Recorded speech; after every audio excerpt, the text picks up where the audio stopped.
My student, जमाना है 70s और 80s का.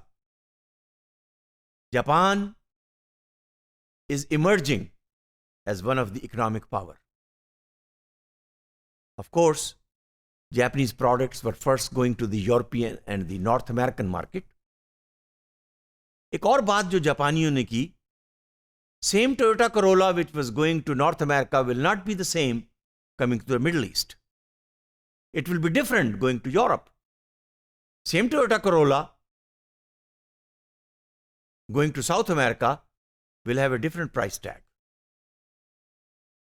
तो इसका मतलब ये हुआ कि ये मैनेजमेंट थॉट्स हैं जो मुख्तलिफ डायरेक्शन से अब इमर्ज हो रहे हैं.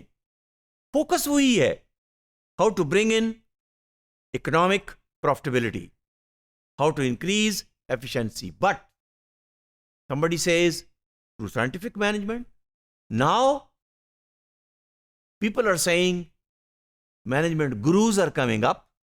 Now guru is always someone who have a philosophical touch. तो मैनेजमेंट के अंदर भी अब गुरु आने लगे. दो के नाम तो आपने सुन लिए ना, एडवर्ड डेमिंग इन जापान और पीटर ड्रकर इन यूएसए. अब ये वो जमाना है 70s और 80s का कि जिसमें और भी लोग जापान से, यूरोप से सामने आने लगे जिन्होंने अपने अपने थॉट्स शेयर किए. From the late 70s, another group of management thinkers and writers began to reconnect the business world to the human world, to the market share, to the strategy, and to leadership, with emphasis on quality. तो business different directions में expand हो रहा है, तो management theories भी अब different disciplines के अंदर इमर्ज हो रही. Work of Drucker opened new ways that there is an acceptance of new model, new framework, new theory, and new ideas among the practicing managers if those theories and those ideas are relevant to their culture, to their context, and it will improve the economic productivity. मुझे ultimately concern to economic productivity से है. So this means from the 70s onward up to the early 90s, a group of thinkers still well known, बहुत सारों के नाम आपने भी सुने होंगे, अगर नहीं तो नोट कीजिए. Henri Fayol, Frederick Taylor, scientific management आपने नाम सुने. कुर्ट लेविन का भी नाम आया. हर्बर्ट साइमन का बाउंडेड रैशनैलिटी का कॉन्सेप्ट सामने आया. Peter Drucker, Edward Deming. Let me add a new name now here,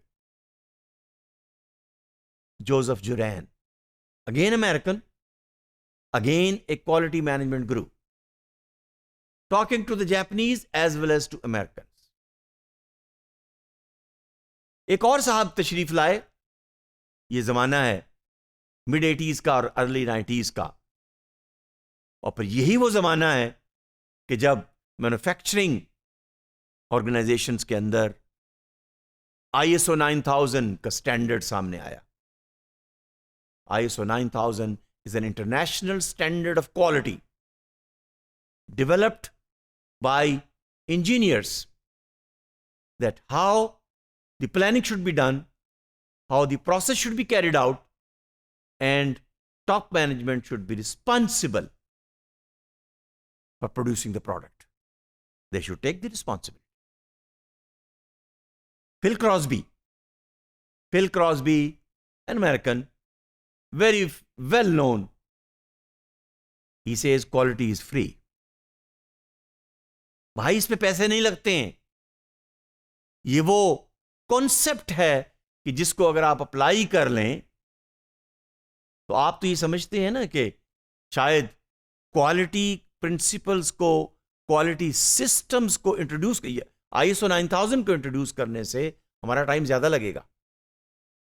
fill Crosby का कॉन्सेप्ट ये था कि no, quality is free. Compare it look at the failures, complaints by the customers, and then see how much products are being reworked. और last name जो इसमें मैं add करना चाहूंगा, प्रोफेसर नोनाका.